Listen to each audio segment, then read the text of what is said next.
She didn't walk in with red flags. She walked in with sunshine. That smile, that laughter, the way she made you feel like the most important man on earth. It wasn't love at first sight, it was something deeper. Like fate. Like home. Like finally, someone saw you. And that's exactly how it starts. She doesn't come at you with chaos. Not yet. First, she studies you. Learns your rhythm. Watches what makes you light up. What makes you hesitate. What you crave, even when you don't say it out loud. She mirrors your dreams. Reflects your values. She becomes the woman you always imagined and more. You tell your friends she's too good to be true. They smile, joke, maybe even envy you a little. But somewhere deep down, you feel it too. Too good. Too perfect. Too soon. You try to shake the feeling. After all, isn't this what you've been searching for? Someone who listens. Who texts back fast. Who remembers the little things. Who wants to be close all the time. She calls you her soulmate within weeks. Says she's never felt this safe before. She opens up quickly, emotionally, intensely. She tells you about the exes who broke her. How misunderstood she's been. How deep her scars run. She says you're different. And you want to be. What you don't see, what you're not supposed to see, is that sweetness is a setup. Not fake. Strategic. A calculated overdose of affection, validation, and vulnerability designed to hook you fast and hard. This isn't love. It's performance. And you? You're the audience. The hero. The rescuer. Until the script changes. But not yet. For now, you're in the golden phase. Every message from her lights up your brain like a slot machine. Every compliment fills something in you that's been starving for years. It feels so good, you stop thinking. You start needing. And that's the plan. You don't notice how quickly she becomes the center of your day. How much her mood affects your own. How you adjust, give in, compromise, just to keep the peace, keep her close, keep that sweetness flowing. She's sweet, yes. But it's a sweetness with a timer. And once it goes off, the taste will change. Because toxic women don't lead with rage. They lead with honey. Until it hardens into a trap. You think you found something real. But what you've really found is the beginning of a nightmare? Like if this chapter hit something real, hit that like button and subscribe, because chapter 2 is where the sweetness turns to silence, control, and confusion. And it happens faster than you think. At first, the sweetness feels endless. Every day is a rush of affection, validation, intimacy. She texts constantly. She praises you. She clings to you. She makes you feel like you're her entire world. And then, without warning, it stops. The replies get slower. The compliments disappear. The warmth turns cold. Suddenly, you're left wondering what you did wrong. Was it something you said? Something you missed? Some invisible mistake? That's not an accident. That's the weapon. Psychologists call it intermittent reinforcement. It's the most powerful addiction tool ever discovered. Casinos use it. Social media platforms use it. And toxic women, they use it better than anyone. Here's how it works. When you receive affection consistently, your brain gets used to it. It becomes normal. But when affection is unpredictable, when sometimes she gives you everything and sometimes she gives you nothing, your brain goes into overdrive. You chase harder. You cling tighter. You crave the hit of sweetness because you never know when it's coming back. This unpredictability rewires you. You don't just want her love, you need her approval to feel okay. She doesn't have to punish you openly. The silence is enough. The distance is enough. The shift in tone is enough. You scramble to fix things without even knowing what's broken. And just when you're about to pull away, just when you think you can't take it anymore, she floods you with affection again. A sudden outburst of love, of passion, of intimacy. She tells you you're her everything. She makes you feel like the hero again. Relief washes over you. You tell yourself you were overreacting, that maybe she was just stressed, that everything is fine now. But it's not fine. It's the cycle. Affection today. Coldness tomorrow.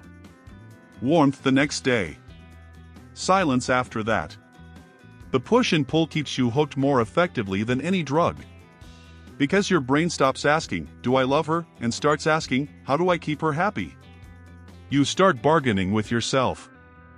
Maybe if you change this one thing. Maybe if you become more patient.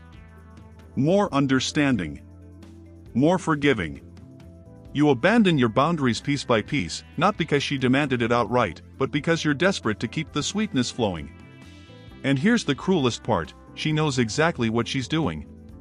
The timing isn't random. The distance isn't accidental.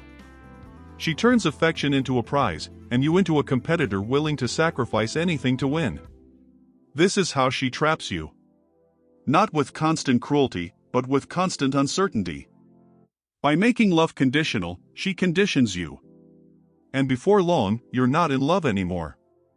You're addicted. Addicted to her approval. Addicted to the hope that tomorrow will be one of the good days. Addicted to the roller coaster she controls with a flick of her mood. The sweetness was never free. It was bait. And now, you're hooked. It never begins with open hostility. It begins with a look. That subtle glance of disapproval when you tell a story. The slight roll of her eyes when you laugh too loudly. The pause, the sigh, the almost invisible shake of her head. Tiny signals that tell you something about you isn't good enough. And then come the words. Not direct attacks, not yet. Just little nudges, framed as jokes or concerns. Do you really want to wear that? Why do you always hang out with him? He's kind of immature. I'm just saying this because I care. It doesn't sound like control. It sounds like love. Concern. Advice. But underneath it, the message is clear. Change. At first, you brush it off. Everyone has preferences, right? But slowly, almost without noticing, you adjust. You switch the shirt. You tone down your jokes. You spend less time with that friend. And when you do, she rewards you. A smile. A kiss. Sweetness returns. This is how the molding begins. It's not about one shirt or one joke. It's about teaching you that her approval is conditional. If you align with her expectations, she's warm. If you don't, she's cold. Bit by bit, she chips away at the edges of your identity. And because it's subtle, you don't realize what's happening. She's not screaming at you. She's not demanding obedience. She's helping you become better. She's guiding you. She frames criticism as intimacy, as if this is what real love looks like. Someone who pushes you, corrects you, shapes you. But love doesn't reshape. Love accepts. What she's doing is replacing parts of you with parts that serve her. She wants a partner who reflects her desires, not a man who lives his truth. And the more you bend, the less you recognize yourself. 6 months ago, you had your own style, your own voice, your own circle of friends. Now, you second-guess your words before they leave your mouth. You edit yourself in real time, anticipating her reaction before she even gives it. That's not growth. That's erasure. And here's the most dangerous part. You thank her for it. She convinces you that her criticism is proof of love. That no one else cared enough to help you improve. That she's making you a stronger man. You confuse control with devotion, and you start to police yourself before she even has to. This is the silent shift. The point where you stop being fully you and start becoming a version of yourself sculpted by her disapproval. It feels small now. Harmless. But this is the blueprint for everything that comes next. Because once she teaches you to doubt yourself, to second guess, to shrink, she no longer needs chains. You'll hold yourself in place for her. The nightmare doesn't scream. It whispers. And those whispers are already rewriting you. It begins quietly, almost unnoticeably. A disagreement over something small, a miscommunication, a minor mistake. But somehow, by the end of the conversation, you're the one apologizing. She never admits fault. She never says, "I was wrong." The script is flipped, and you find yourself rehearsing apologies for crimes you don't remember committing. This is the inversion. The stage where the woman who once adored you turns you into the villain of every story she tells. At first, it feels confusing. You try to argue your point, to explain, to clarify. But every attempt to defend yourself only strengthens her case against you. If you raise your voice, you're aggressive. If you stay quiet, you're dismissive. If you try to leave the argument, you're abandoning her. If you stay, you're controlling. No matter what you do, the verdict is always the same: guilty. And the punishments follow. The silent treatment. The withheld affection.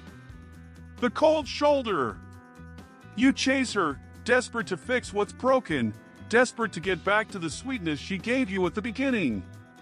But the more you chase, the more power she holds. What you don't realize is that she's building a new reality around you. In this reality, she is always the victim, and you are always the source of her suffering. The argument where she screamed at you for an hour? She says you provoked her. The night she went through your phone while you were sleeping? You made her insecure. The time she disappeared without telling you where she was? You're too controlling for even asking. Every fact is rewritten. Every event reframed. And slowly, you begin to question your own memory, your own perception. Maybe she's right. Maybe you are the problem. Maybe you are the cruel one. This is gaslighting at its most refined. Not just lies, but alternate realities carefully constructed to make you doubt yourself. The more you doubt, the more dependent you become on her version of events. She becomes the arbiter of truth, the judge of what's real. And so, you live in a courtroom that never closes. Every day is a trial. Every word, every action, every glance is potential evidence against you. You wake up already guilty, and you go to bed waiting for the next accusation. What makes it so effective is that she doesn't rage all the time. If she were always cruel, you'd see it clearly. Instead, she sprinkles in moments of tenderness, of reconciliation, of warmth. Just enough to keep you questioning. Just enough to make you believe the problem might be you. Over time, you stop fighting. You stop defending yourself. You accept the blame because resisting is exhausting and apologizing feels easier. You trade truth for peace, but peace never lasts. The next trial is always waiting. This is the inversion. The man who once believed he was her savior is recast as her tormentor. The hero has become the villain, and the story is written so convincingly that even you begin to believe it. At first, it seems innocent. She doesn't forbid you from seeing your friends or spending time with your family. She simply plants seeds. A comment here, a question there. Why do you even hang out with him? He doesn't really respect you. Your family doesn't understand our relationship. I just feel like they don't like me. You brush it off, but the effect lingers. The next time you make plans, you hesitate. Maybe she's right. maybe it would just be easier to stay in tonight. You start canceling, one by one. Not because she demanded it outright, but because keeping her happy feels more important than anything else. That's how isolation begins. Not with chains, but with suggestions. Not with force, but with guilt. Over time, the pattern grows. Friends you've known for years suddenly seem distant because you've stopped showing up. Invitations dry up. Calls become less frequent. Slowly, the circle that once surrounded you begins to shrink. And in the quiet left behind, she takes up all the space. Family becomes another battlefield. She frames them as intruders, as people who don't get it. If they question her behavior, she calls it disrespect. If they warn you, she says they're jealous or controlling. The more your family sees through her act, the more she convinces you that they're against you. You're forced to choose, and you choose her because choosing them means endless conflict at home. The hobbies you loved, the passions that once made you feel alive, also begin to fade. She questions why you waste time on them. She acts hurt when you dedicate hours to something that doesn't include her. Slowly, the guitar gathers dust. The running shoes stay in the closet. The books remain unopened. Your life, once full of color, narrows to a single shade, her. And here's the subtle genius of it, you believe it's your choice. She never screamed at you to cut ties. She never demanded you abandon your passions. She only made you feel like everything outside of her was somehow a threat or a betrayal. So you let go, piece by piece, until the only thing left is her approval. Isolation is more than loneliness. It's identity theft. Without your friends, your family, your passions, you stop being the man you were. And in that emptiness, she becomes the sun you orbit around. Her moods dictate your days. Her attention defines your worth. Her presence becomes the only source of light in a world she's deliberately darkened. The tragedy is that you don't even realize it's happening. You think you're protecting the relationship, choosing peace, keeping love alive. But what you're really doing is giving up the anchors that once kept you grounded. And without them, you drift further into her control. Isolation is not a side effect. It's a strategy. A toxic woman knows she can't dominate a man who is connected, confident, and whole.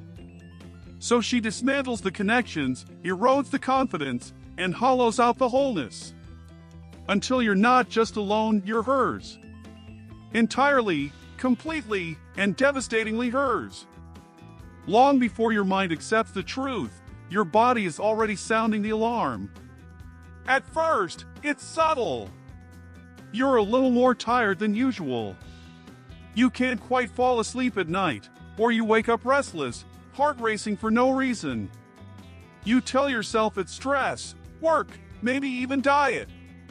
But deep down, your body knows.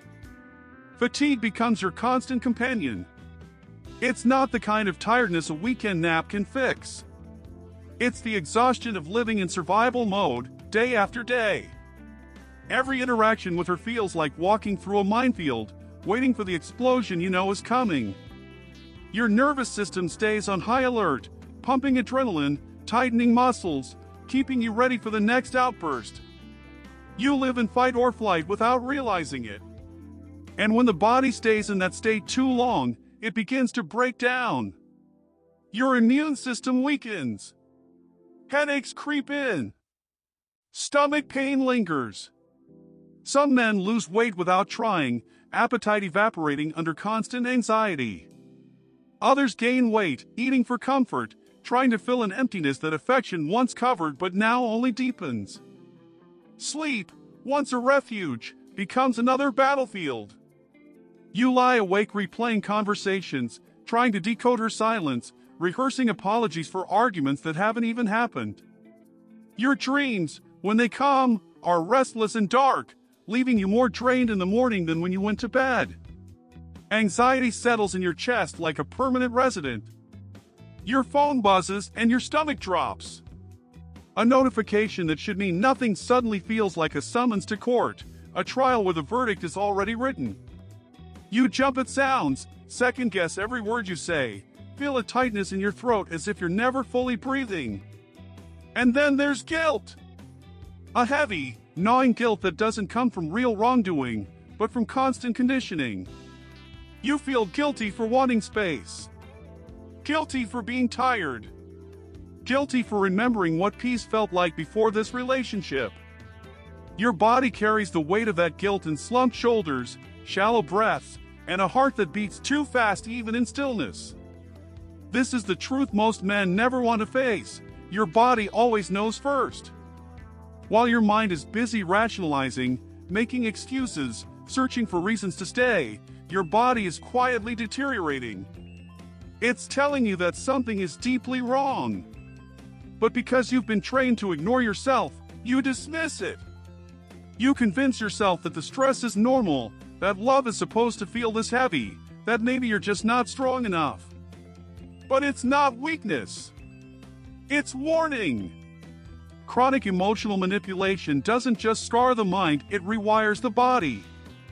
Every cell adapts to chaos until chaos feels like home. And unless you listen, unless you recognize that your body is screaming what your mind refuses to admit, you'll collapse under the weight of it. The headaches, the insomnia, the anxiety, the fatigue, they are not random. They are signals. And the longer you ignore them, the louder they will get, until your body does what your mind won't, force you to face the truth. It doesn't take much. Just one word. A simple no. No, you won't cancel your plans tonight. No, you won't hand over your phone. No, you won't accept being screamed at anymore.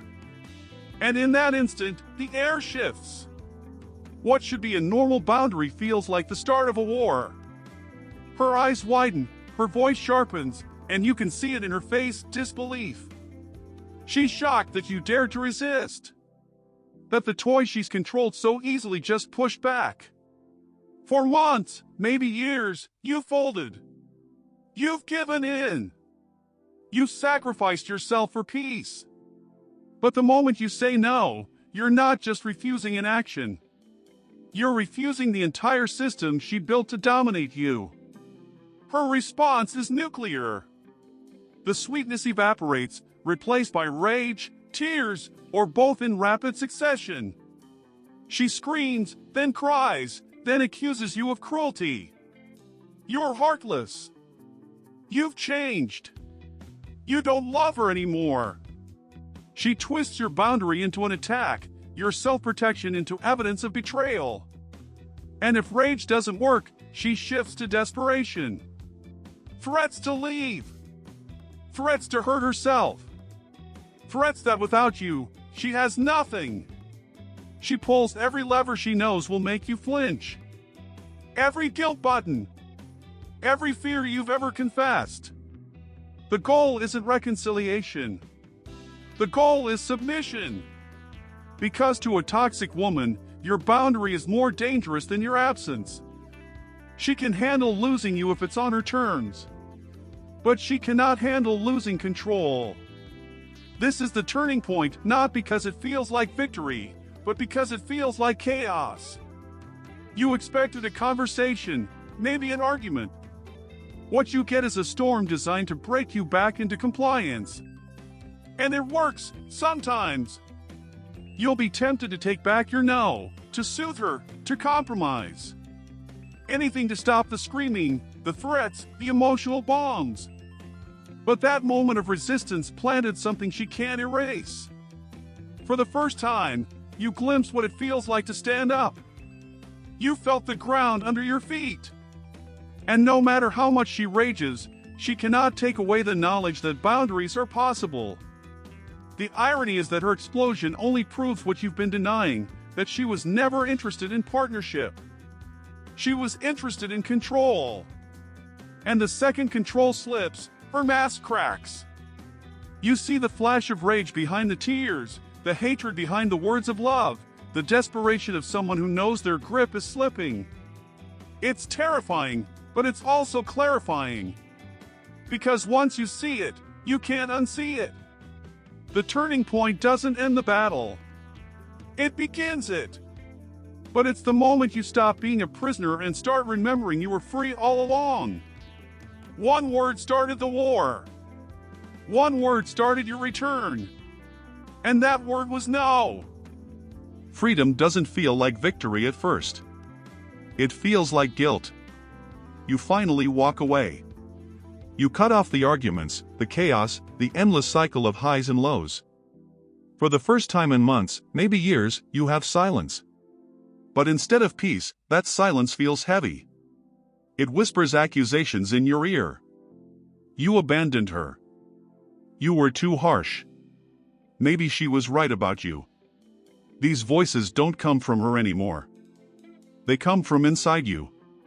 Planted there over months of conditioning, watered by every argument where she made you the villain, every moment you apologized for things you didn't do. She doesn't need to shout now. Her programming does it for her. And if she does reach out, it only reinforces the guilt.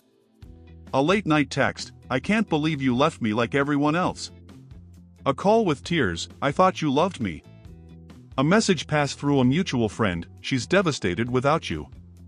Your chest tightens. The guilt intensifies. You start to wonder if you were wrong to leave. If you should give her another chance. If freedom was just selfishness in disguise. This is the price of liberty. The cage is gone, but the echo of its bars remains. Then comes the silence. The sudden absence of the constant noise that once consumed your life. No arguments to prepare for. No mood swings to anticipate. No phone buzzing with demands. At first, it feels unnatural. You don't know what to do with the quiet. And in that quiet, your mind turns against you. It replays the good moments. The laughter. The passion. The rare days when everything felt perfect. It whispers, maybe it wasn't so bad. Maybe you overreacted. Maybe you should go back. That's the voice of self-sabotage. It's not love speaking. It's addiction. The same way a recovering addict craves the very substance that was killing them, you crave the chaos you escaped. Because chaos became normal. Drama became home. And now peace feels foreign, even frightening. Rebuilding peace is not about silencing the guilt or the cravings overnight. It's about recognizing them for what they are, ghosts of a life you no longer have to live. When the guilt whispers, you remind yourself, protecting your sanity is not cruelty. When the silence feels unbearable, you remind yourself, calm is not emptiness, it's healing. When the self-sabotage tempts you to return, you remind yourself, the past is a prison, not a refuge. The price of freedom is patience with yourself. It's enduring the storm of old voices until your own voice grows stronger. The one that says, I deserve peace. I deserve clarity. I deserve a life without fear. It takes time. It takes loneliness. It takes resisting the urge to run back into the fire just because the cold feels uncomfortable. But every day you hold your ground, the guilt fades. The silence softens. The sabotage loses its grip. And what remains is the truth. You didn't abandon her. You chose yourself. Hatred feels powerful at first. It feels like distance, like rejection, like proof that you're finally done. But hatred is still a tether. It keeps you connected to her, bound by fire instead of sweetness. Rage keeps her alive inside you, giving her the very thing she fed on all along, your emotional energy. The truth is brutal, as long as you hate her, she still wins. Because she doesn't care if your emotions are positive or negative. She only cares that they are intense. Anger, obsession, revenge fantasies, to her, it all means the same thing, she still controls your state of mind. The real break doesn't come through shouting matches, or exposing her lies, or destroying her reputation. It comes through something colder. Quieter. Something that feels almost unnatural at first. Indifference. Indifference is not hate. Indifference is not love. Indifference is nothing. It's the moment when her messages no longer speed up your heartbeat. When her name on the screen doesn't trigger a storm inside you.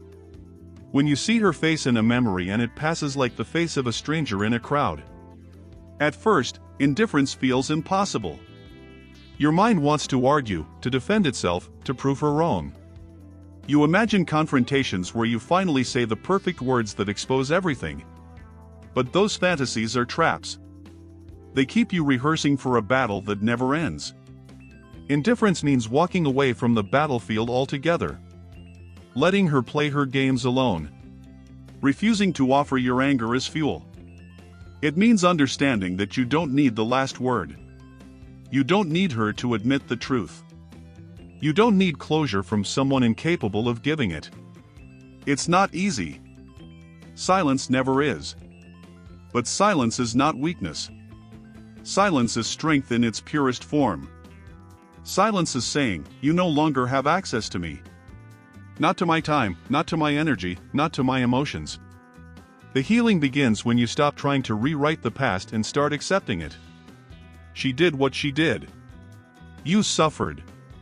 You learned. And now, you choose to release it, not because she deserves forgiveness, but because you deserve freedom. Indifference is the ultimate boundary. It requires no confrontation, no performance, no explanation. It's simply the quiet refusal to participate in the game. And in that refusal, you reclaim yourself. One day, you'll notice it. A thought of her crosses your mind, and instead of pain or rage, there's nothing. Just space. Just stillness. That's the sign that the wound has closed. That she no longer defines you, no longer shapes your days, no longer matters. Healing doesn't begin with hate. It begins when you stop caring altogether. When her chaos is no longer your problem. When her story no longer demands your role. When she becomes irrelevant. That's when the chain breaks. That's when you're free. You don't walk out of a toxic relationship as the same man who walked in. The scars are real. The memories linger. The echoes of her voice still try to play in your head. But something fundamental has changed. You've seen the game. You've lived it. And now you know the cost. The man you were before, the one who ignored red flags, who confused chaos for passion, who mistook control for love, that man doesn't exist anymore. In his place stands someone sharper, stronger, less willing to hand over his soul just to keep someone else happy. This new version of you carries lessons carved into bone. You know that sweetness can be a trap. You know that intensity can disguise manipulation. You know that love without respect isn't love at all, it's bondage dressed in romance. And because you know it, you'll never be fooled the same way again. The man she could control was desperate for approval. The man she could control thought boundaries were cruel. The man she could control believed that peace was selfish. That man is gone. Now, you understand the power of silence. You've felt the strength of indifference. You've learned that walking away is not weakness but the highest form of self-respect. You've discovered that the greatest revenge isn't destroying her, it's rebuilding yourself into someone untouchable. The next time someone tries to mold you with subtle criticism, you'll recognize it instantly. The next time someone uses guilt as a weapon, you'll see through the act before it hooks you. The next time chaos knocks on your door disguised as love, you won't open it. Because once you've lived as her prisoner, freedom becomes sacred. Once you've lost yourself to her manipulation, your identity becomes non-negotiable. Once you've rebuilt from the ashes, you guard your fire with everything you have. The man you are now doesn't need constant validation. He doesn't need to rescue someone who refuses to be healed. He doesn't confuse drama with intimacy. He knows who he is. He knows what he values. And because of that, he cannot be controlled. This isn't about becoming cold or unreachable. It's about becoming clear. Clear in your boundaries. Clear in your worth. Clear in your refusal to live in chains again. She may have broken the old version of you, but in doing so, she created a man who is unbreakable. A man who will never hand over his peace for temporary affection. A man who will never let manipulation masquerade as love again. The nightmare is over. The prison is behind you. And in its place is something greater than survival. It's transformation. It's wisdom. It's freedom. You are no longer the man she once controlled. You are the man she'll never control again.